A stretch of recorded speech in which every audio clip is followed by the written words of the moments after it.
Eh bien salut tout le monde, c'est Max et aujourd'hui on se retrouve pour une petite vidéo que je vous ai annoncée hier avec un petit shirt, le premier que j'ai fait. Donc voilà, aujourd'hui on se retrouve pour la présentation de mon deck Modern Horizon 3 avec comme commandant Satya, génie du flux éthérique, c'est un Jeskai, donc bleu, rouge et blanc. Donc c'est une 3-5 pour 4, donc un bleu, un blanc et un rouge. Créature légendaire humain artificier menace célérité qui dit que quand il va attaquer, on va créer un jeton engagé attaquante d'une créature non jeton ciblée qu'on contrôle et on va créer 2 énergies.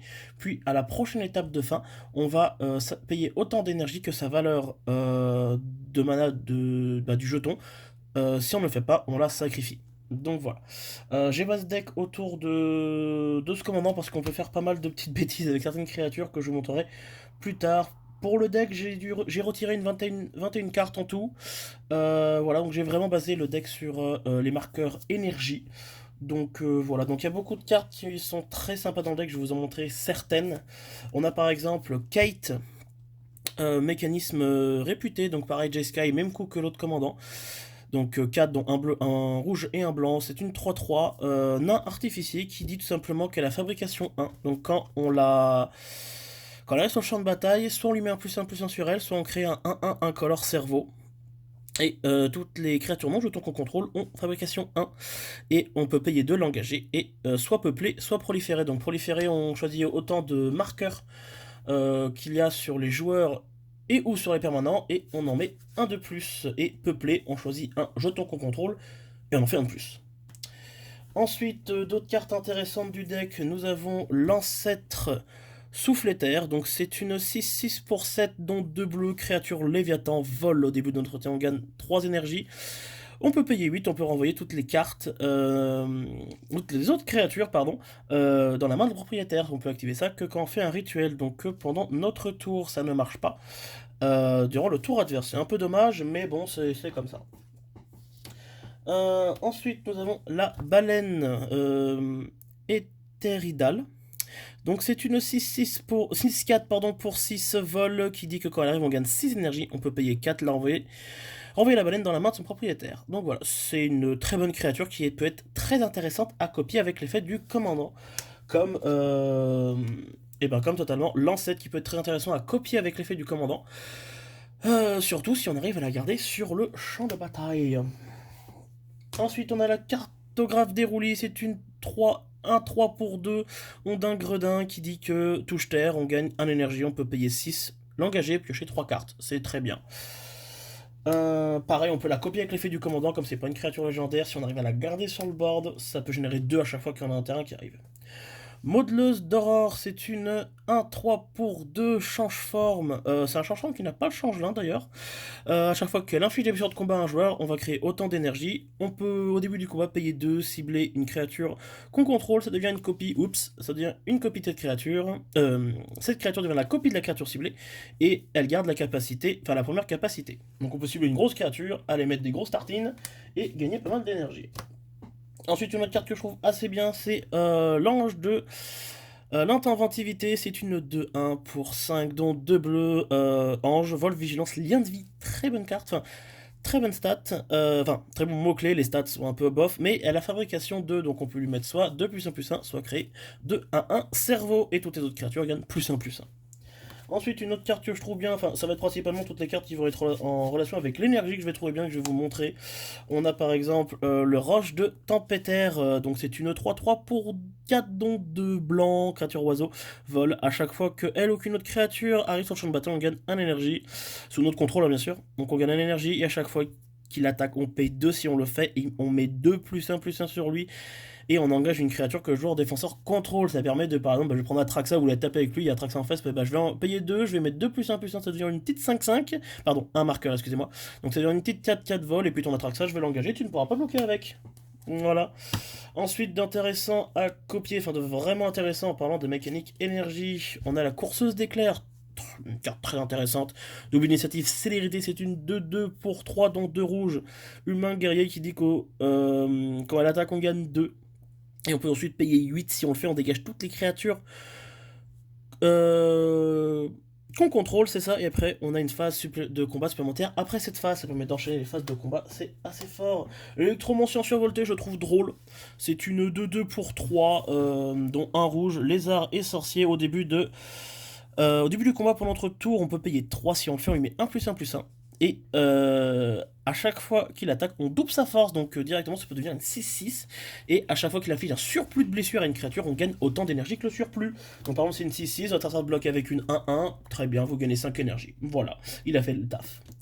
Ensuite on a celle-ci, alors celle-ci c'est une réédition de la carte, je la trouve très bien dans le sens où en fait au début du combat, toutes vos... si on regarder... Voilà, tous nos jetons deviennent une créature d'un jeton qu'on a ciblé au début du combat. Et on va en créer un aussi. Et donc vous créez le jeton, vous ciblez un jeton que vous contrôlez, et tous les jetons deviennent une copie du jeton ciblé. Voilà, et tous les jetons créatures qu'on contrôle ont la célérité. Ensuite, une autre créature que j'aime bien, c'est le Sphinx de la Révélation. Créature artefact Phoenix est une 4-5 pour 5, dont un bleu et un blanc. Vol lien de vie, et il dit qu'à chaque fois qu'on gagne des points de vie, on gagne autant d'énergie. C'est très bien, parce que même s'il est bloqué, ça va faire de l'énergie. Et pour un blanc, deux bleus, on l'engage, on paye X énergie, on pioche X cartes. Mais il aurait eu la vigilance, c'était une mythique, hein. Je tiens juste à le dire. Ensuite, une autre carte que je trouve très sympa. Donc là, je vous montre vraiment toutes les cartes qui sont en relation avec l'énergie et d'autres que j'ai trouvé sympas, qui fonctionnent avec le commandant. Colosse du Salut, c'est une 9-9 pour 8, dont 2 blancs, créature artefact construction, vol vigilance piétinement. Très fort. À chaque fois que les créatures que vous contrôlez à chaque fois qu'on attaque, les créatures qu'on contrôle gagnent +2/+2 et acquièrent l'indestructible jusqu'à la fin du tour. Il a exhumation pour 8. Il fait le café, le thé, tout ce que vous voulez. Votre phase d'attaque, quand vous avez lu sur le bol, vos phases d'attaque, c'est juste mes créatures, si elles meurent pas. Voilà. Ensuite, on a l'éventreur du champ de rasoir, c'est une 3-3. Pour 2, dont un blanc, créature artefact, équipement rhinocéros. Oui, c'est une créature et en plus un équipement. Donc à chaque fois qu'il attaque ou que la créature équipée attaque, on gagne 1 énergie. Et la créature, donc soit lui, soit la créature équipée, gagne +X+X, X étant le nombre d'énergie que vous contrôlez, que vous avez. Donc le but dans le deck, c'est vraiment d'avoir le plus d'énergie possible pour cette carte et pour d'autres cartes aussi qui consomment pas mal d'énergie, mais qui ont des effets intéressants. Il a reconfiguration, payer 2 ou 3 d'énergie. On l'attache à une créature ciblée qu'on contrôle ou qu'on le détache à d'une créature. On peut utiliser la reconfiguration que à vitesse rituelle tant que ce permanent est attaché. Ce n'est pas une créature. Voilà. Ensuite, on a la carcasse à foudroyeur, pardon. Je pense que c'est une erreur de traduction parce que soit c'était la carcasse foudroyeuse ou alors c'était la carcasse à foudroyer. Pourquoi carcasse à foudroyeur? Aucune idée. C'est une créature artefact pirate. Ça m'a un peu surpris. C'est une 8-8 pour 8 qui... donc c'est une 8-8 pour 8, dont 2 rouges qui dit que, écoute, un moins lancé pour chaque énergie qu'on a perdue ou payée durant ce tour. C'est l'hérité. À chaque fois qu'elle attaque, on gagne 2, puis on peut payer 8 et mettre 8 blessures réparties entre 8 cibles. Ça peut faire quelques dégâts. Et en fin de partie, ça peut avoir des chances de finir quelques jours. Il y en a, il leur reste pas beaucoup, comme 8, bah, je paye 8, boum, je te mets les 8 direct. Donc voilà. Carcasse mécanique, combustible, une 6-6 pour 6, dont 2 rouges, créature, artefact, construction, initiative. Quand elle arrive sur le champ de bataille, un adversaire peut choisir de vous faire piocher 3. S'il ne le fait pas, vous mêlez 3 cartes et il prend autant de dégâts que le total de la valeur de mana de toutes les cartes mêlées. Donc si vous venez par exemple une carte à 1 mana, une à 2 et une à 8, vous allez lui infliger 11 dégâts. Voilà. Donc très intéressant à copier avec le commandant du bonbon. Bah, il arrive.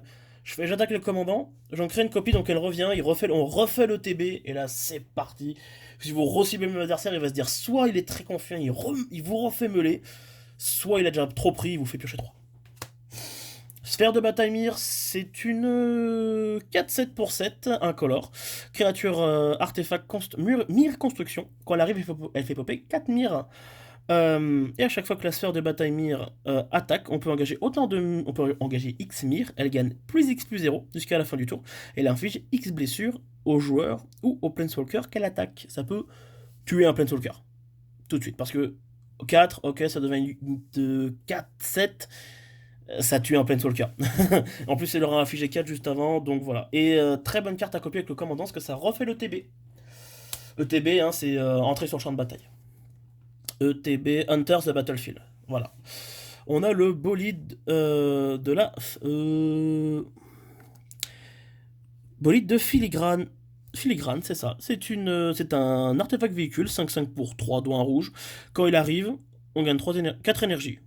Déjà, copier avec le commandant, c'est très intéressant. Par contre, il faudra le piloter avant. Ça va, il a pilotage 1. Et il dit qu'à chaque fois qu'il attaque, on peut payer 2 si on le fait. Un de nos sorts rituels éphémères dans le cimetière. On la relance. Vous pouvez... oui, c'est ça. Acquiert la relance, donc on peut relancer des phrases depuis le cimetière.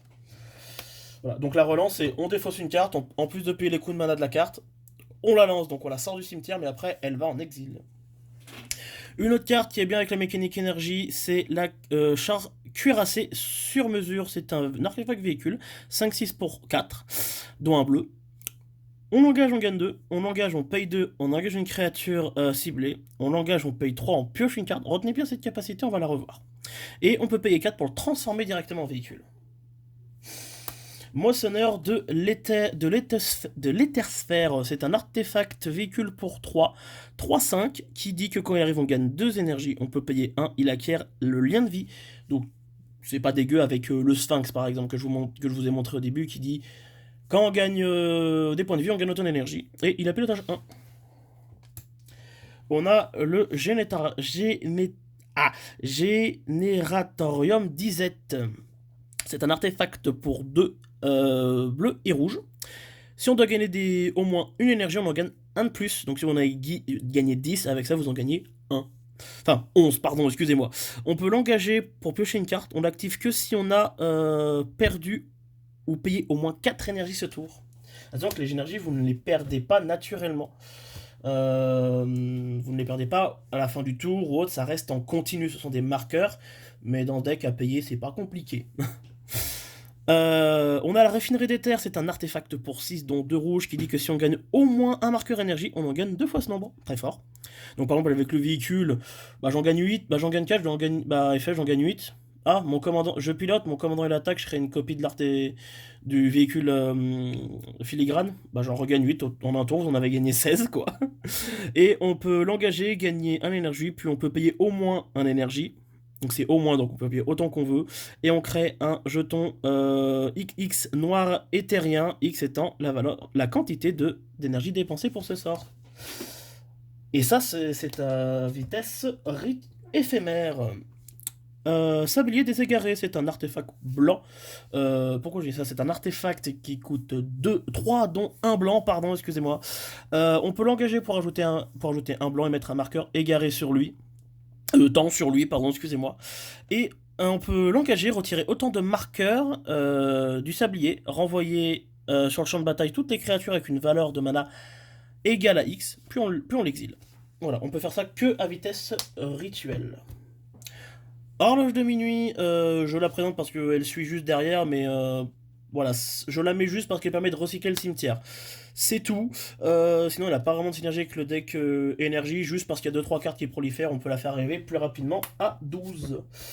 Ensuite, qu'est-ce que nous avons? Nous avons le cœur éthérique de Gonti. C'est un artefact légendaire pour 6 à chaque fois que lui ou qu'un artefact arrive, on gagne 2 énergies, on paye 8, on l'exile et on gagne un tour supplémentaire. Alors cette carte, je la joue juste parce qu'elle fait gagner des énergies. Pas forcément pour l'extra turns, parce que l'extra tour... j'en suis moi-même saoulé, donc si jamais je le fais, ça sera juste pour dire ah bah je l'ai fait au moins une fois. Donc voilà, mais c'est juste pour dire voilà, je gagne juste d'énergie quand il y a des trucs qui arrivent. Et ça, c'est peu juste genre bah tu me le pètes, bah en contrepartie, en réponse, je vais l'exiler et puis je vais jouer un tour supplémentaire juste après le tien. Voilà. Genre il veut casser le truc, bah il vous le casse, mais vous allez prendre un tour supplémentaire. Donc voilà. Alors que normalement c'était la carte, moi je ne m'en sers pas pour faire un tour supplémentaire. Après, c'est ma manière de jouer. Pompe éthérique modèle artefact légendaire pour 4 à chaque fois qu'un permanent va dans notre cimetière. On gagne en énergie. On peut l'engager, payer 6, regardez les 6 cartes du dessus de notre bibliothèque et on peut en jouer une sans payer son coût de mana. Fort. Et après le reste ça va sous la bibliothèque, dans un ordre aléatoire. On a le générateur de l'idole de pierre. À chaque fois qu'une créature que vous contrôlez attaque, on gagne en énergie. À chaque fois qu'une, pas qu'au moins une. Si vous attaquez avec 10, vous gagnez 10. On engage on paye 6, on crée une 6-12 incolore construction avec le piette, et on peut faire ça qu'à vitesse rituelle. Alors quand je dis vitesse rituelle, c'est que sur la carte c'est écrit on ne peut faire ça que quand ça lance un rituel. Voilà. Ensuite, des cartes qui sont intéressantes à copier avec le commandant, il y en a pas mal dans le deck. On a déjà le simulacre solennel. Quand il arrive en jeu, on va chercher un terrain, quand il meurt, on pioche une carte. Le commandant, dans tous les cas, il refait faire le TB et à la fin du tour, vous le sacrifiez pour piocher. Voilà, vous payez même pas 4, vous voulez juste que ça meure. Ensuite, on a un cerf bruni, donc lui, c'est un pardon, j'ai oublié de le présenter, mais c'est quand même un artefact, créature artefact golem pour 4, de 2. Voilà, j'ai oublié de présenter, simulacre. Ensuite, le cerf bruni, c'est un artefact créature élan pour 2-2 pour 3 mana. On paye 3, on le sacrifie, on va chercher 2 terrains de base. Donc, intéressant à copier avec le commandant parce que il arrive, on va dire qu'il fait un tour de table, on va dire. Au prochain tour, vous faites... je vais attaquer le commandant, je vais le copier. Qu'il soit bloqué ou pas. Par exemple, on le bloque, bah, on le sacrifie tout de suite, comme ça on va chercher 2. Et s'il n'est pas bloqué, on inflige 2 et après on le sacrifie pour chercher 2 terrains. Donc c'est une rampe qui peut se multiplier avec l'effet du commandant. Ensuite, un artefact qui joue avec l'énergie, c'est un dispositif de conversion. C'est un artefact pour 3. C'est un mana rock, donc on l'engage pour faire un incolore, mais on peut aussi payer 3 l'engager pour gagner 3 énergies, ou l'engager pour payer 3 énergies pour générer 3 mana de la combinaison de couleurs de notre choix. C'est assez fort. Ensuite, on a le modèle de décoction, artefact pour 2. À chaque fois que une créature sur chemin de bataille, on crée une énergie. Donc, on peut pas copier avec le commandant, mais bonjour, un token artefact, enfin créature artefact, ça marche, et compté comme un artefact, vous gagnez l'énergie. Pour 4, on l'engage, on renvoie une créature dans, notre main dans la main de son propriétaire, qu'on contrôle bien sûr. Transformateur solaire, artefact pour 2, quand il arrive engagé, et il vous génère 3 énergies. C'est un mana rock pour de l'incolore, ou alors, en l'engageant, en payant 1, on ajoute un mana de la couleur de notre choix. Ça permet de... C'est un filtre artefact en dépensant un énergie, ça vous permet de... Vous manque une couleur, voilà, comme si ça arrive à 2, si vous l'avez en main de départ, c'est pas mauvais, quoi. Après, il faut déjà avoir de l'énergie, mais comme il arrive en générant déjà 3, ça vous donne, on va dire, 3 mana de n'importe quelle couleur. Ensuite, Ensuite, on a la débandade de Grimlin. C'est un enchantement pour 4, dont un blanc et un rouge, pardon, et qui dit que quand il arrive, on crée 2 créatures 1-1 rouge-blanc Grimlin, et on gagne autant d'énergie qu'on contrôle de créatures, et en payant 4 énergies, toutes les créatures qu'on contrôle gagnent célérité et +1/+0. Voilà, ça joue avec l'énergie, c'est bien. Ensuite, on a l'air de l'innovation, c'est un enchantement pour 2, dont un bleu. À chaque fois qu'un artefact ou qu'un artificier arrive sur le champ de bataille sous votre contrôle, on paye 1. Et on gagne 2 énergies. Et pour 6, on le sacrifie, on pioche 2. Par exemple, imaginons vous avez votre Sol Ring tour 3, vous avez déjà lui. Vous faites pour 1, vous engagez 2 mana. Vous faites pour 1, je lance le Sol Ring. Et après, je vais payer 1 pour gagner 2 énergies. Voilà, très intéressant. Ensuite, nous avons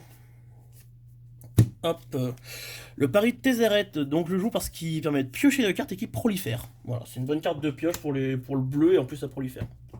Donc pour le marqueur énergie, c'est tout bénef. Ensuite, on a lueur de génie. On regarde 2, on pioche 2, on gagne 2 énergies. Ça joue, c'est coûte pour 3, mais bon, je trouve que c'est une bonne carte.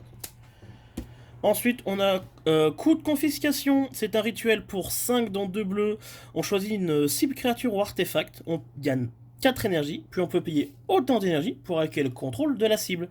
Faut que le coût d'énergie payé soit égal au coût de mana de la cible. Ensuite, donc je vous montre juste ce qu'elle a été rééditée, mais on a une adieu qui a été rééditée dans le deck. Voilà, c'est une très bonne vrasse qui peut faire très très mal, surtout sur les jeux cimetières. Ensuite, on a la destruction localisée, c'est une bonne vrasse, mais elle a un défaut. Vous allez comprendre quand je vais vous la lire. On gagne 1 énergie, puis on peut payer autant d'énergie qu'on veut, au moins 1. Si on le fait ainsi, toutes les créatures qui ont une force égale au coût d'énergie payé ont l'indestructible, et après on détruit toutes les créatures. Le seul défaut de cette carte, c'est que c'est égal, pas inférieur et égal. Inférieur ou égal, c'est vraiment dommage. Donc en fait, c'est... Si vous voulez garder uniquement vos commandants, je paye 3. Et tout ce qui est inférieur ou égal à 3 chez moi acquiert indestructible. Ensuite, qu'est-ce qui joue avec l'énergie? On a l'éveil survolté. Donc, on choisit qu'il y a une carte d'artefact ou créature dans notre cimetière, puis on gagne 2 énergies. On peut payer autant d'énergie qu'on veut, égal à la valeur de mana qu'on veut. On peut payer autant d'énergie que la valeur de mana de la cible, et on la renvoie sur le champ de bataille. Ça rebande des trucs et ça recyclage pour 2. Voilà. Ensuite, on va passer au terrain. Donc, sur les terrains dans le préconstruit, il n'y a que un terrain qui fait de l'énergie. C'est le centre des terres. Quand il arrive, il fait 1 énergie. Il peut s'engager pour un incolore ou alors s'engager pour payer une énergie et ajouter un mana de la couleur de notre choix. Voilà. Tout le reste ne fait pas. Tous les autres terrains ne font pas d'énergie. Quand ça arrive, ou en payant 1, ça gagne 1. Enfin voilà. Pour les cartes que j'ai enlevées, je vais commencer tout de suite par elles. Et après, je vous montrerai ce que j'ai rajouté. Alors, c'est mes choix. Vous pouvez être d'accord ou pas avec. C'est comme vous voulez. J'ai retiré un commandement de l'austérité. Voilà. J'ai retiré un professeur de plume argent, hein, ou mettre sur pause pour lire les effets, pour voir à peu près pourquoi je les ai retirés. Alors pourquoi j'ai retiré plume argent? Parce que j'ai pas envie que mes adversaires profitent de mes créatures. Et pourquoi commandant d'austérité? Parce qu'il y a déjà 2 Vras dans le deck, ils s'en fait une 3e. Je vais rester sur 2, si jamais il faut je la rajouterai, mais pour l'instant je veux voir. Une mineuse de géode éther pour 2, c'est une 3-1 que quand elle attaque vous générez 2, on paye 2, on la blink. Je vois pas l'intérêt. Encore, on pourrait blinker une autre créature. Ok. Là, on la blink elle. C'est genre, bah, j'attaque, je paye 2. Ah, tu me la bloques. Voilà. Ok, ça fait un bloqueur, mais je vois pas. Franchement, moi, j'ai du mal à voir l'intérêt de cette carte, donc je l'ai enlevé. Voilà. Ensuite, on a le dragon d'Orpon. Ça, j'ai un autre deck qui va très bien pour les jeux de trésor. Hein, c'est l'Olivia. Enfin, Olivia plutôt. Hors la loi opulente. Il ira très bien dedans. Ensuite, on a la casseuse de figures professionnelles. Je vois pas pourquoi ils ont mis ça dans le deck. Menace c'est une 2-3 qui dit que quand on affiche des blessures, on crée un jeton trésor, on peut sacrifier 3 trésors pour pouvoir exiler la carte de toute nos bibliothèques. On peut la jouer ce tour-ci. Je suis pas fan. Après, c'est comme je vous dis, c'est mon avis. Ensuite, on a Grenzo, le fauteur de ravage. C'est quand il touche, soit il incite une créature, soit on va piquer une carte du dessus de la bibliothèque de l'adversaire. Et qu'on peut la jouer tant qu'elle reste exilée. Je suis pas très fan non plus. Mon jeu n'est pas orienté sur le vol de cartes ou autre. Puis c'est l'exil de cartes en la jouant. Ça, c'est la seule qui va piquer les cartes à l'adversaire. Et l'autre, c'est que du dessus de notre deck. Je suis pas fan. Raptor surexcité. Donc ça c'est une nouvelle carte, donc c'est une créature dinosaure 2-1 pour 2 dont un rouge, qui a l'initiative, il dit que quand elle est sur le champ de bataille on gagne 2. Jusqu'à là ça a l'air pas mal. Mais après il dit que si on la lançait de notre main, on peut exiler les cartes de nos bibliothèques, c'est qu'on révèle une carte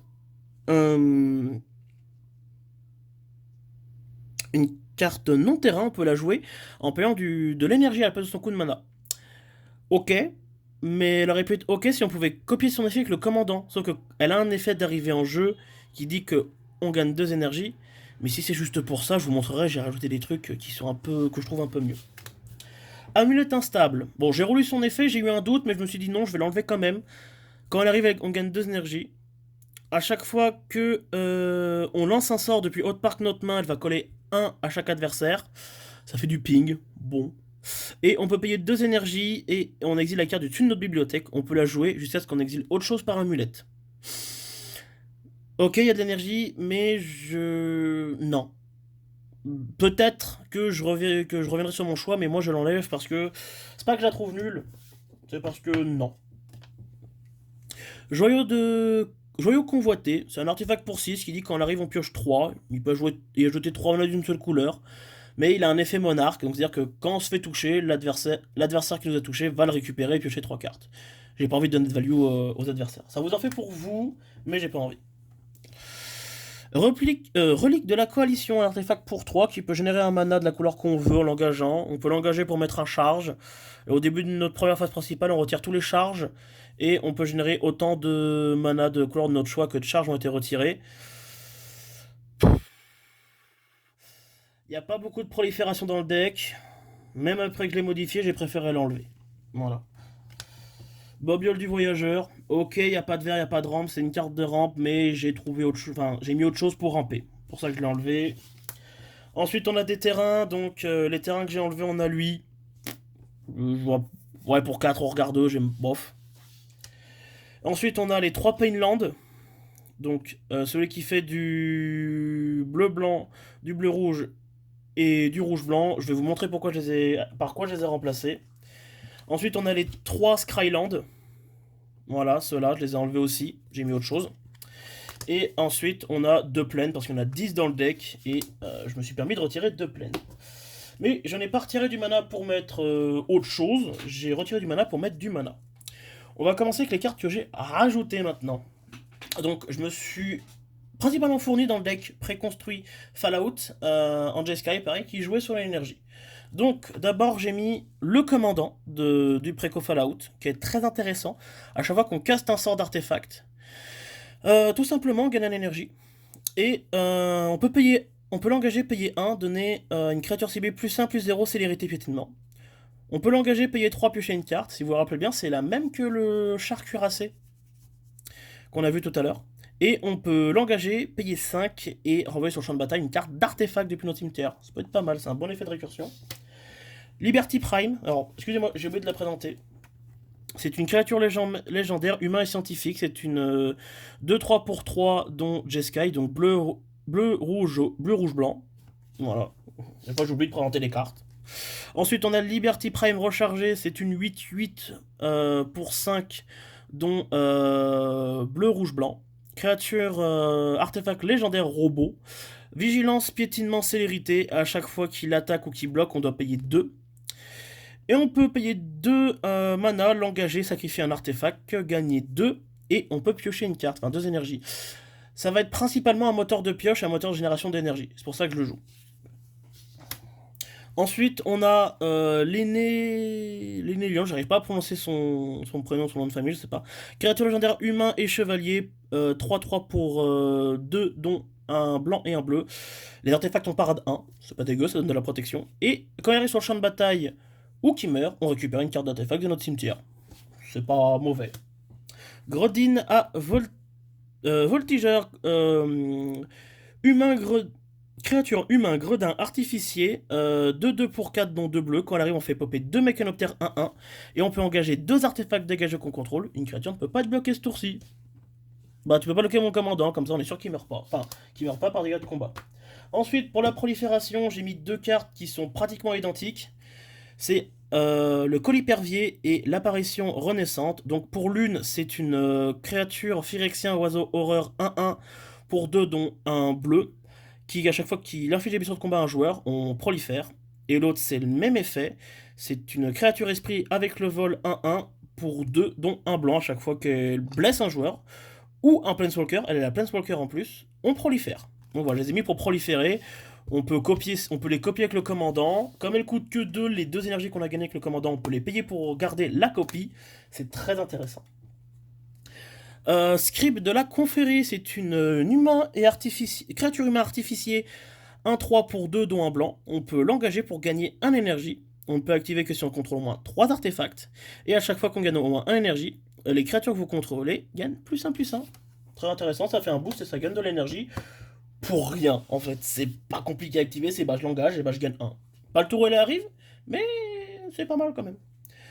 Ensuite, lance plasma, c'est un artefact équipement pour 2 dont un rouge. La créature équipée gagne plus 1. À chaque fois qu'elle attaque, on gagne 2 énergies. Ça, c'est pour le commandant, comme vous avez fait. Bah, il attaque, bah, on va gagner jusqu'à 4. On peut payer 2, choisir une créature ciblée que le joueur défense qui bloque la créature équipée. On joue à pile ou face. Si on gagne, on exile la créature. Si on perd, le lance-plasma lui inflige une créature. Équipement pour 2. J'avoue parce qu'elle peut générer un peu plus d'énergie à l'attaque. Réplicateur ésotérique. Si vous connaissez à peu près Magic, vous avez compris pourquoi l'effet du commandant, pourquoi je la joue. À la place de payer les mana, de payer autant d'énergie que le mana, on va laisser le joueur se sacrifier, payer 2 mana, et à la prochaine end phase, phase de fin, donc celle de l'adversaire, on va créer une copie du jeton. C'est pas du tout mauvais, pas du tout. Il peut lui-même se sacrifier en payant 2 pour piocher une carte et il peut s'autocopier lui-même. Donc, imaginons en réponse, bah, je vais te le détruire, je fais bah je paye 2, je le sacrifie, je pioche une carte, je repaye 2 à son sacrifice, j'en fais une copie à la fin du tour. Voilà. Panharmonicus, ça double tous les entrées en jeu provoquées par l'arrivée d'un artefact ou d'une créature, très fort. Jambière d'éclair, il n'y en a pas du tout dans le deck. Le commandant a besoin d'un petit peu de protection. C'est pas pour la célérité que je la joue, c'est pour le linceul. Voilà. Et puis c'est typiquement pour 0. Donc au pire, une autre créature qui arrive, on peut lui donner au moins la célérité. Électro-siphon, un petit contre. C'est en éphémère, on contrecarre un sort ciblé. On peut gagner autant d'énergie que la valeur de mana de l'artefact. Ça se joue pour 3, 2 bleus et 1 rouge. Hop. Ensuite, en terrain, on va jouer un Helios One, c'est un terrain qui arrive dégagé. Il ajoute un accoleur en s'engageant, on paye 1, on l'engage, on gagne 1 énergie. On peut l'engager, on peut payer 3, l'engager, payer X énergie, sacrifier, et puis on détruit un permanent ciblé avec une valeur de mana de X. On peut activer ça que pendant un rituel. Ça permet de générer un peu d'énergie, et puis ça peut péter un truc un peu chiant. Ensuite, paysage myriadaire. Arrive engagé, certes, crée de l'incolore pour 2, on peut le casser pour aller chercher 2 terrains de base qui partagent un type de terrain de base. C'est pas mal. Voilà. C'est pour. En fait, c'est Babiole qui coûte 2, enfin même moins cher, parce que normalement Babiole pour la jouer et à créer son équilibre d'effet, c'est 3 mana. Là, c'est juste pour 2, certes, ça arrive engagé, c'est vous perdre entre guillemets un tour, mais vous allez chercher 2 terrains. Peut-être 2 plaines ou 2 îles ou 2 montagnes, mais ça reste toujours 2 terrains à prendre. Immensité terramorphe et étendue sauvage en évolution, il n'y avait pas dans le deck, je les ai rajoutés. J'ai retiré les 2 plaines en fait pour rajouter ces 2 là. Comme ça en fait on peut chercher ce qu'on veut. Ensuite, pourquoi j'ai retiré les 3 Painland et les 3 Scryland? Alors ça fait pas 6 parce qu'il y a 2 places que je me suis permis pour mettre d'autres choses, mais en fait j'ai rajouté les 2 Filtreland qui arrivent déjà dégagés et qui disent qu'on peut les engager pour un incolore, ou alors pour l'un on paye un bleu ou un rouge, on génère bleu-bleu, bleu-rouge ou rouge-rouge, et l'autre c'est on paye un blanc ou un rouge pour faire rouge-rouge, rouge-blanc ou blanc-blanc. Voilà. Hop. Et ensuite, de land que je trouve très bien, c'est qu'il dit que si vous contrôlez une montagne ou une île, ou une montagne ou une plaine, ils arrivent dégagés. Voilà, je les ai joués pour ça. Donc voilà, vous avez vu tout ce que j'ai enlevé et rajouté pour le deck et comment je compte le jouer. Voilà, j'espère que cette vidéo vous aura plu. N'hésitez pas à vous abonner et à mettre un petit pouce bleu si ça vous a plu, sans oublier la petite cloche des notifications. Et sur ce, je vous dis à la prochaine tout le monde.